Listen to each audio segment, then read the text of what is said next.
Partly cloudy skies right now as we start to wrap up the beginning of our work week, otherwise known as Monday. We will get some clearing tonight.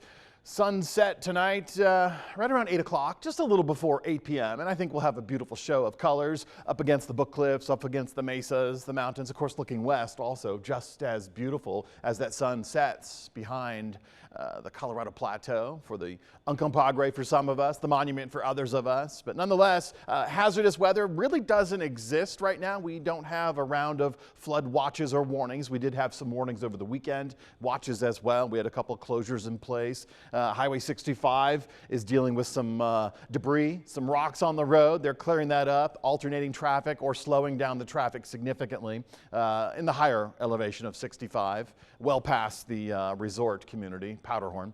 Also, we had I-70 shut down at the Grizzly Creek burn scar. No reports of debris flow, and so we continue that trend of no debris flows at the Grizz. So when we do get that safety closure, it reopens when that flood warning does expire. It's a bit of an inconvenience, but remember last summer all of us had to drive north out of Rifle or north out of Silverthorne and then cut across Highway 40. So that was a whole different story.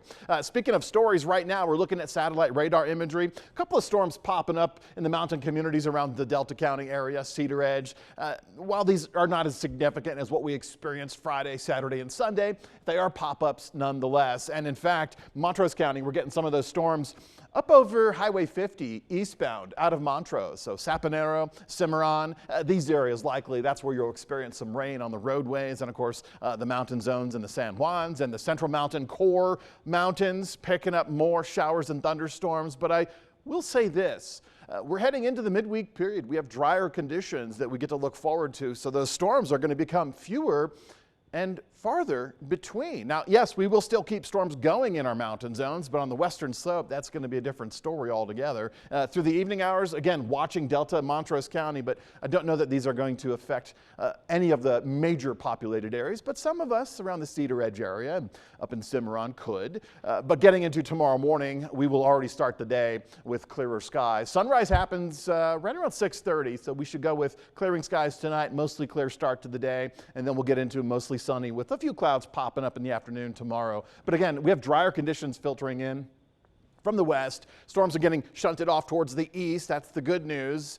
But if you're over the divide, over the passes, that's where you're going to encounter more storm coverage. So just plan accordingly. Check with CDOT, check with us on westernslopenow.com. But we're going to have a rather mild go into the midweek period before we see those storms returning for the Thursday and Friday. It may be only light to moderate. We're not expecting a whole lot. Winds right now less than the 10-mile-per-hour zone. Top wind gusts of the day completely manageable, below the 20-mile-per-hour gust zone. But it's the temperatures that we're going to be looking at because as the system that brought all of our rain over the course of the weekend continues to move off towards the east, again, significant flooding in the Red River Valley will exist.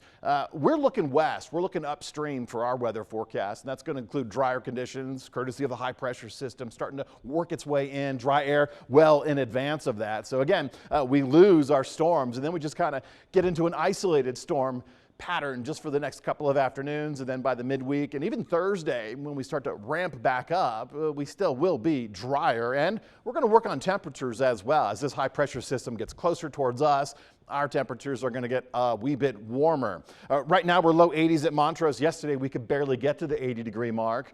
Grand Junction 90, and that's about where we should be for this time of the year, but yesterday afternoon we were in the mid-80s, and of course, while these are not the official high temperatures for the day, mid-80s and near 90 degrees, that's about the average. So we're going to build on these numbers, and getting into tomorrow, many areas will experience slightly warmer, if not hotter conditions, and of course, we still have that moisture trapped in the atmosphere, and as we continue building our temperatures, I feel like you might get a little uncomfortable mid-morning through mid-afternoon if you're working outside, if you're not seeking shade, you're not seeking relief or hydrating. I think it's going to wear down on you. So please remember, we are getting hotter in the afternoons, and you still have to deal with some of this heat.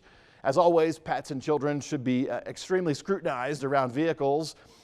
Never leave them in the car, not even for a short run. And of course, as we move through the next couple of days, we're going to exceed the average temperatures. Just through the midweek, we will not set record temperatures, but exceeding it nonetheless. Getting to the late week period, we should have a round of storms moving back through. It's not a slam dunk for everyone, but As you saw over the weekend, some of us got rain on one end of the valleys, others of us got rain on the other end at the opposite day. So it's just kind of a mixed bag of weather coming through, and it's not certainly widespread, but we will be watching for the late week period and any changes, because we could get some intensity with these storms. But while we do have a drier pattern and a warmer pattern through the midweek, we can't totally kick those storms out, certainly not away from the mountains.